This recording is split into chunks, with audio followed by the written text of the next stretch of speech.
lot of injury news to get to on today's Heat Report. I am Nic Rohloff, and Herro and Bam Adebayo, well, Erik Spoelstra offered some interesting updates on the two statuses of the stars in the 305. Bam we'll get to first, Herro later in the show. One is nearing a return. One's timetable is very much up in the air. But first, let's get the vibes up, like today's video.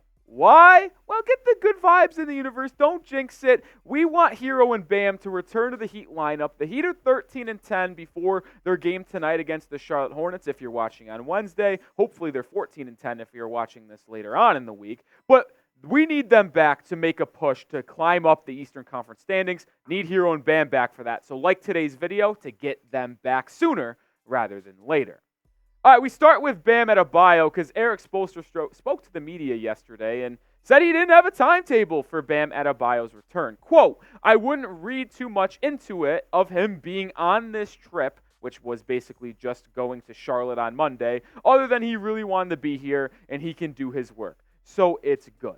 Now, it's interesting to me that Spoelstra said there was no timetable, and he said don't read into the fact that Bam traveled with the team to Monday's away game in Charlotte, which, by the way, that's where Adebayo's from, so it might be why he wanted to travel with the team. But the thing is with Bam is when is he going to return? Because Spoelstra says that I wouldn't read into it, and there's no timetable, but he also, I don't think, is that far away from returning as well. Like, I don't, at least from everything we've gathered thus far, is that there is no serious injury to where he is going to be out for like 2 months or 3 months or something like that. I hope it's just 2 or 3 weeks. We're already at 2, maybe a week, maybe another week, and maybe he returns around Christmas time for that game against the Philadelphia 76ers. That would be maybe worst case scenario in my opinion. But the Heat need Bam back because when you look at what he's done, and he's already missed 7 games this year, which is stunk, but he's putting up career numbers, 22 points per game, which is the highest of his career, 9.9 rebounds, which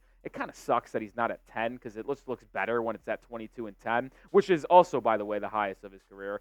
Obviously, good defender, 1 block per game, and then shooting above 50% from the field, which is also a good sign for Mr. Adebayo because his usage in volume has gone up, but the efficiency is still there. And the Heat need Bam back. Obviously, you just saw the numbers on screen when it comes to his offensive game, but the defensive impact is probably the biggest reason of why the Heat need 13 because he is the best defender on the planet. I mean, it is no secret that the Heat's defense has gone down over the last 2 weeks, and that is the biggest reason why Adebayo, to me, should be depoy, right? Like, I said he's the best defender on the planet, but the recent struggles of the Heat defense just further strengthens that case. And did you know that over the last 2 weeks, the Heat's defense is 28th in the NBA, which is worse than the Pacers and Charlotte Hornets defense, which if you know how they play their brand of basketball, that is not a good thing. And if you didn't know where I was going with this, right? 2 weeks of bad defense for Miami, guess how long Bam Adebayo's been out? Yeah, you guessed it. That would be 2 weeks. So to me, Adebayo's return is absolutely necessary for the Heat to start stacking wins and climbing up that Eastern Conference standings because we don't want to be faced with another play-in situation and have to play Boston, Milwaukee, or Philly in the first round. I'd rather much more secure that 4 seed potentially, or maybe even climb up to that 3 spot and have a home court advantage in the first round rather than having to play the underdog role again. And so Adebayo returning is absolutely key for that to happen because, well, 1, the defense, and 2, he is also our 3rd leading scorer. So show some Bam Adebayo love in the comment section. Spam those 13s down there for me. Show Adebayo, who I know is watching this video, by the way. So what's up, Bam? Good to see you. I want Heat fans to know that we love you. So spam your 13s and send those messages to Mr. Bam Adebayo. Before we move on, also make sure you join the channel and subscribe because we cover trade rumors like we did yesterday surrounding Pascal Siakam. Today, we're talking about the team and the latest injury news. So join the channel. We also do watch parties multiple times a week. Next time we'll be live Thursday night at home against the Chicago Bulls. Hit that sub button, join the channel, and join us on Thursday night for a fun watch party against Chicago. Coming up in just a bit is Herro close to returning. The shooting guard out of Kentucky is someone that the Heat really need, and he's missed the last 5 weeks and about the last 15 games. Is he close to coming back from that sprained ankle? Maybe. But first, we will talk to you about Prize Picks, the #1 daily fantasy sports platform in North America. It's daily fantasy sports made easy. And all you got to do is pick 2 to 6 player stat projections, pick more than or less than, and you can watch the winnings roll in. And you can get a first deposit match up to $100 when you use prizepicks.com/CLNS and use the code CLNS. I'm rolling with an interesting one, right? Like, I went this week because I think it's a lock that Lamar Jackson passes more than 219.5.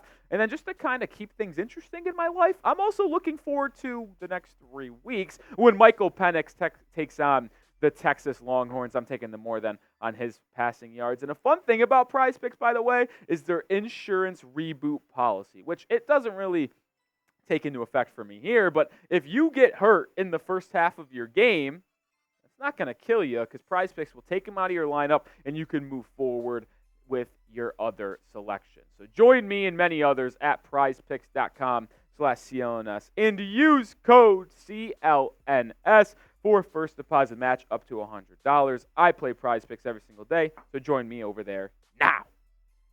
All right, let's talk about Tyler Herro because he is close to returning according to some reports out there from reporters that follow the Miami Heat. We start with Anthony Chiang of the Herald, who covers the Heat. He said while the Heat has not offered a definitive timetable for any of their player returns, there's optimism that Herro will be able to make his return to the Heat lineup within the next week, according to a source familiar with the situation. This article, by the way, dropped yesterday with the other injury news surrounding Bam Adebayo, so the week starts from yesterday, which would put maybe this weekend in play for Mr. Herro. I mean, I kind of think Saturday at home against the Chicago Bulls, the 4th game of the week for Miami, is the game where Tyler could finally make his return. Like I mentioned earlier, he's missed the last 15 games. He's missed 16 on the year. And the Heat need him back, man. Like, he's one of the best scorers in the NBA, and he's probably the best pure scorer that the Heat have on their current roster. I mean, you look at what he was doing before he got hurt. He played 7 games. Now, his season totals are not this because I took away the half a game he played in Memphis before he got hurt because that doesn't paint the full picture. The 7 full games he played leading up to the injury tells me the story on Mr. Herro. 25.3 points per game, which would be a career high for Tyler.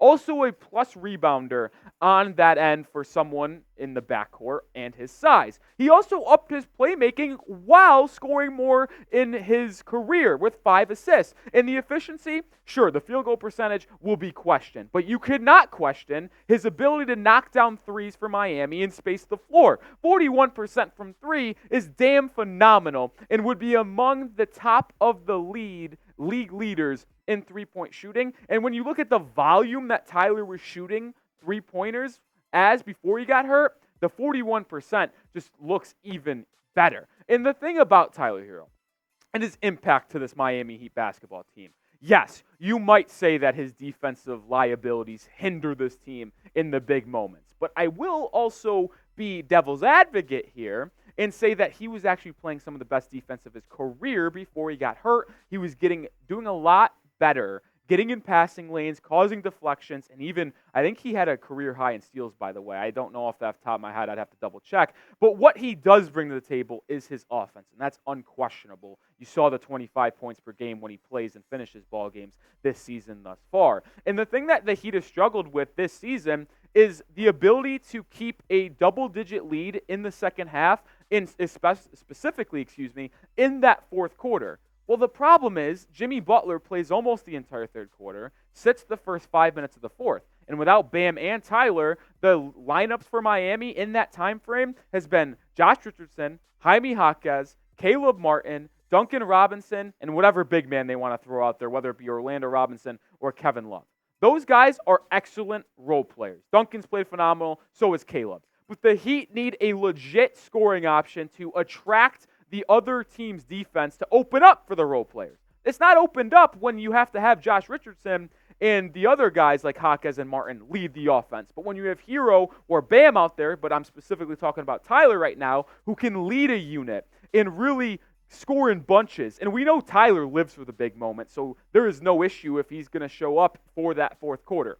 The reason why the Heat need Herro back is to smooth that transition from third to fourth quarters. I'm sick and tired of seeing the Heat blow fourth quarter leads because of their offense lacking in the early parts of the final frame. Tyler Herro would absolutely smooth things over. I can't wait to see 14 return and show everyone why he is a franchise-building player in the 305.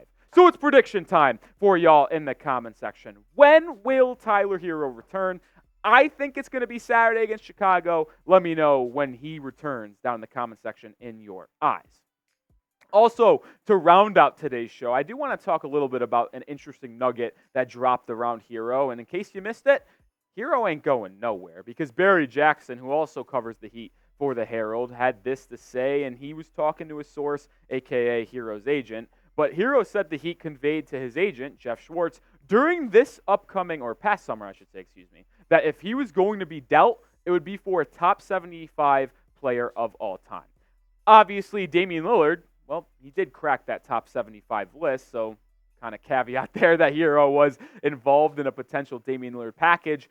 I guess some people said he wasn't. Who knows if he actually was? But either way, it seems like he might have been. But when you look at Tyler Herro's future, because I know a lot of people want to keep him and wouldn't trade him for anyone, but a lot of people also realize that it might be necessary to move on from him to upgrade this roster for the long term. I think Herro is going to be in Miami and playing for the Heat with Bam Adebayo for the foreseeable future. The only caveat that I have is Mr. Donovan Mitchell. I feel like D-Mitch is the only player in the next couple years that could have come available on the trade market that the Heat would be willing to include Tyler Herro in that package. Because I don't really think a D-Mitch Herro backcourt would work, one, and to be able to acquire D-Mitch, you'd probably have to send Herro to that team. And he could come available for Cleveland because he's got one more year left on his deal after this season, and if he's not going to sign an extension in Cleveland, well, why wouldn't they move off of him before they lose him for nothing and recoup a bunch of picks and some assets like a guy maybe Tyler Herro, or the Heat could possibly just wait it out and potentially sign D-Mitch in a couple off seasons. That's going to do it for today's video. Appreciate everyone who tuned out through the entire episode of the Heat Report. Make sure you join the channel and subscribe. Like I mentioned, we'll be live on Thursday evening for a Bulls Heat watch party. Hopefully I see you then. Nic Rohloff signing out. Go Heat.